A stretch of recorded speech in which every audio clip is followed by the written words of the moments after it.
The Central European Rally has been massive in deciding the WRC Championship for 2025 as Toyota seals their 5th Constructors' Championship in a row. Let's have a little bit of a talk about the different events that unfolded here.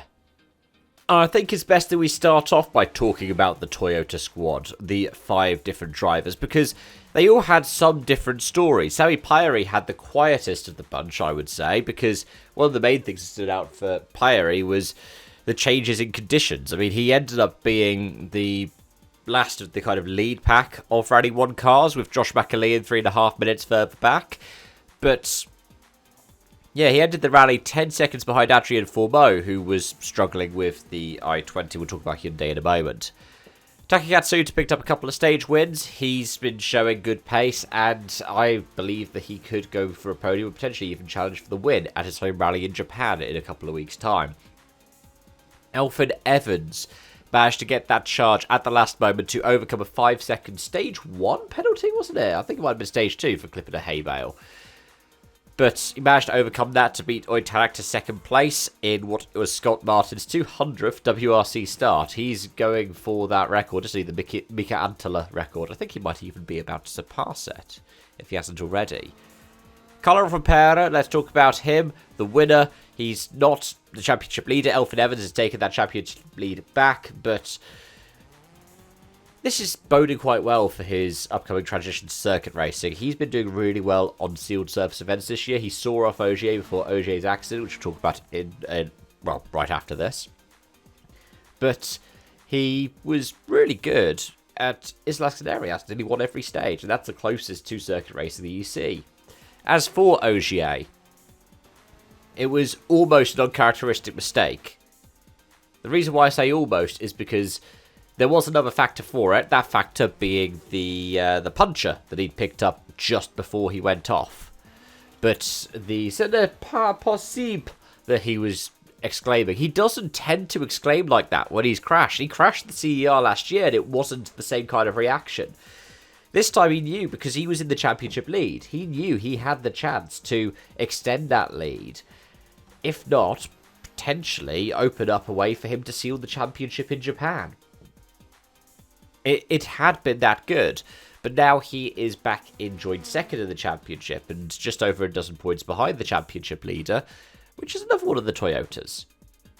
And as for Hyundai, and I will tack a little bit of M-Sport into this as well, it was interesting to see the comparison, the like-for-like comparison between the two different specs of car. I mean, Neuville and Fourmeau were both struggling just generally anyway, but by the end of the rally, the gap between Fourmeau and Tanak was a minute 15. Part of that was Tanak was pushing really hard. Part of it is probably the Hyundai hasn't fully realised its tarmac setup. But overall, that i20, the 2025 spec, is struggling on tarmac compared to the Toyota GR Yaris. It's almost like we need a bop for the WRC to be able to stop Toyota being so dominant, especially on the tarmac rounds. Because, well, you see with M-Sport that they struggle, and I know McAleen is not, as fast as Carlo Rompera or as experienced as Thierry Neuville, especially the top flight of the WRC. But himself and Munster are capable drivers. They are capable of competing up at the front of Rally 2 fields on a good day as well. So they shouldn't be, McAleen was nearly 6 minutes off the win. That should be, I know he did have mechanical issues, but it shouldn't be the case. As it should be the case for the Hyundai struggles. Like, Tanak won here 12 months ago. Before that, wasn't it Neuville? Or was it Carlo Rompera on the way to title number 2? But regardless, the Hyundais have been good at CER before. And it's not that Toyota has necessarily upgraded and run away with the upgrades. Something has gone on with the Hyundais as well. But Neuville made a mistake as well. Hitting that bridge, causing cancellation stage 15. Yeah. That title defense has been one of the, in some cases, unluckiest. In some cases, one of the just one of the least successful title defences for a full-time WRC driver. I think that, is it only Hannu Mikkola and Richard Burns, I think I saw Dirtfish say this, didn't win in their title defence season. And Burns' 2002 was awful for him. Some of it was bad luck, like that famous moment in the Safari, but yeah. I mean, Gronholm's 2003, at least he won his own rally, but that was a tricky one as well. As for WRC2, I mean, Rally 2 went the way of Oliver Solberg by nearly 2 minutes, but Jan Černý picked up the win from Filip Mareš, which is nice because the final round of the WRC in Czechia, for the time being, brings us a Czech 1-2. One in a Fabia and one in a Yaris. They were separated by 30 seconds, and it just showed how well they were able to keep on the road. They have been competitive in the Bahrain Rally before, they've been competitive in the WRC before. But for both of them, they just kept it on the road. Nikolai Gryajan went off. One of the people who was the most unlucky was Leo Russell, whose car packed it on the road section. He'd taken over the lead from Gryajan, but yeah, the car packed it on the road section, heading back to service at the end of Saturday. The podium was rounded out by Roberto Dapra, who was the only other Rally 2 ahead of the Rally 3 field. That's right, if there had been 2 more retirements within the top 11, we could have genuinely seen a JWRC car, a Rally 3 car, get a top 10 on a WRC event. That winning JWRC car became JWRC champion as well by 1.6 seconds, despite 14 seconds of penalties. Mille Johansson beats Taylor Gill to the championship. Karim Kazaz is in 3rd. There's Dominguez, and Claire Schönborn gets a top 5. Well done for her. It was a very tricky event for a lot of these guys, and I mean, it was right from the outset. Wasn't it Eamon Kelly crashed out on the first stage, or was it even the shakedown? I can't remember now. But yeah, managed to make it to the end of the event and pick up a nice combination of points. Yeah, only 5 JWRC runners running at the end, and even then, Mille Johansson wasn't competing for WRC3, so WRC3 goes the way of Taylor Gill. But yeah, that prize drive is now Johansson's. I do feel for Taylor Gill because this is the end of the Rally Star program, and he was so competitive throughout the season.